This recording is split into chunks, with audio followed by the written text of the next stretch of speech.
Well, hey guys, this is Daniel. I'm doing a tutorial for how I do architectural sketching. I know that I have been doing a lot of demonstrations, but I know that some people are asking how the whole process kind of goes. So I always start with a pencil sketch, which the whole purpose is to locate different parts of the drawing. I'm not really trying to go into too much detail in there.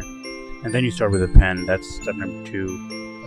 That's kind of the main step where the sketching basically happens. And again, we're doing a sketch. It's not some kind of architectural elevation or a detailed drawing, so don't go into too much detail.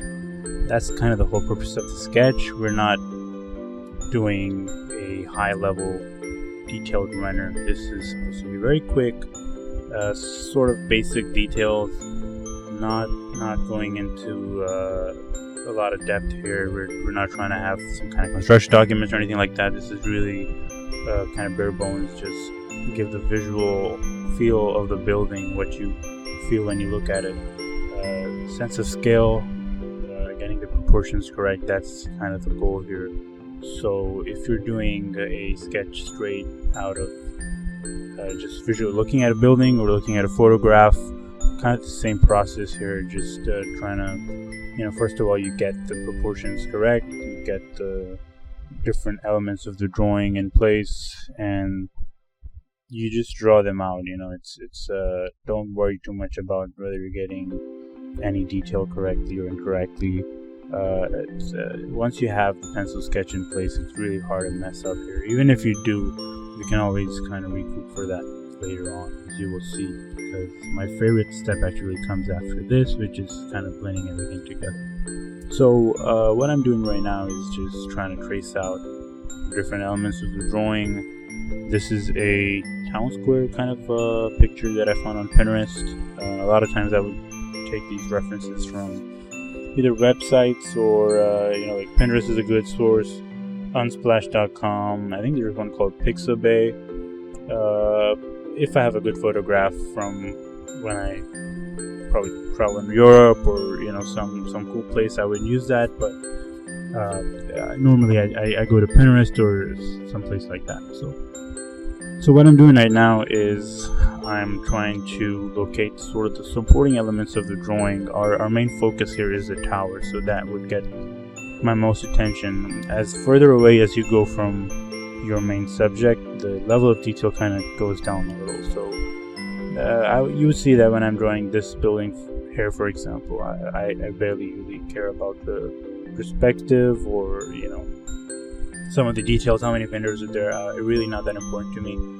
It's the idea is to just get your drawing out there as quickly as possible, so that you don't lose the visual feel that you have. Because urban sketching is very difficult.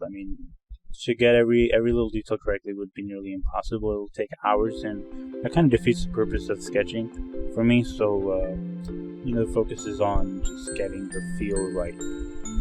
So I think now we move to step number 3, which is, I call it rendering. It's really where you give a visual depth to a drawing. You shade by, if you're drawing with a pen, the way to shade would be to hatch, and I do mean to do a video maybe in the future. Now that I'm using audio, I probably will do a video on how I hatch, how I shade. I always start with diagonals down or diagonal up, and if you want something to be darker, you just overlap it with multiple layers of hatching.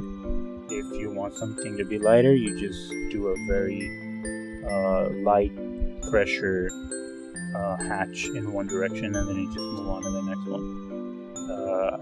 The normal way, or I would say probably like the professional way of hatching, is what a lot of masters do, is they would go on and hatch the entire drawing in a certain direction and then come back and hatch in the other direction. I just go element by element. I try to get a good feel about one point in the drawing, and then I move on to the next one. There isn't really a rule set that I follow with that. It's really just loose. So what I'm trying to do here is darkening sort of the elements of the building or the drawing that are further away from the light source, which I think is in the top right corner of the drawing. Step number 4, and this is optional. I'm not even sure if I really needed to do this, but I was just trying out different things, and I'm using Prismacolor and zero markers to kind of give some sense of depth and shade here.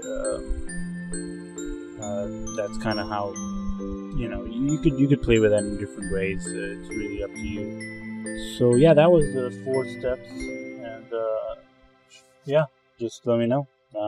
If you like this, then like, share, and subscribe. Thank you very much.